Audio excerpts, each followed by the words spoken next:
to talking something about dependence. It's not our health, not our status, not our achievement, it's our character. Nowadays, dear friends, every college, every school or every university is teaching us science, maths, computer or technology. But dear students, the world does not need to provide doctors, engineers, chartered accountants, technologies or engineers or many technologies. But unfortunately, fail to inculcate the manners in them, fail to confidence in them, fail to outspoken individually, fail to confidence in them, and fail to nurture values in them. The world does not need to great qualifications, but everyone have a characterless persons. But everyone have a great qualification, but few of them are characterful persons. The world seeks to reliable and characterful person, integrity and regularity persons. Character is nothing about all about your integrity, regularity, functionality, reliability, morals. Character is one word. It stands to right, even it's art. And any time your rules and your principles. Something asked to discuss something to you all about your talking about your character. She is like that. She is like that. She is honorable. She is honest. She is good person. She is don't know how to people are talking others.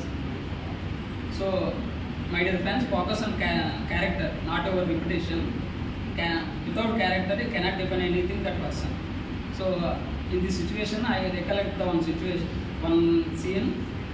Once upon a time, the British man asked to Swami Vivekananda, "Why don't you wear a good class, look like a gentleman?" The Swami Vivekananda face, smile on face, he replied that person, in your culture, the tailor makes a gentleman, but our culture in India, the character makes a gentleman.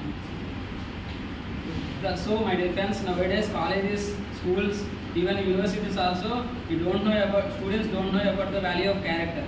So many people are losing their characters in schools and universities. Unfortunately, the parents or relatives also don't teach about the character, moral values and ethics. But my dear, I am telling that you to focus on your character, not your reputation. Character tells what you are. Reputation tells us what people think of you. So character is not about something we born with. It's something we can develop. It's shaped by choices, achievements, or many relationships. So, my dear friends, character is and beauty or reputation or anything catches only attention, but character catches the heart. So, my dear friends, don't catch attention. Only so many people are heart catches, but so many advantages of character. You can earn respect, supporting so many people, and contribute to society and harmony. So many. But finally, I conclude this character speech. Wealth is lost, something is lost. Wealth is lost, something is lost. Health is lost, nothing is lost. Health is lost, something is lost. But character is lost, everything is lost. So build your character very confidently. So thank you for giving opportunity to us.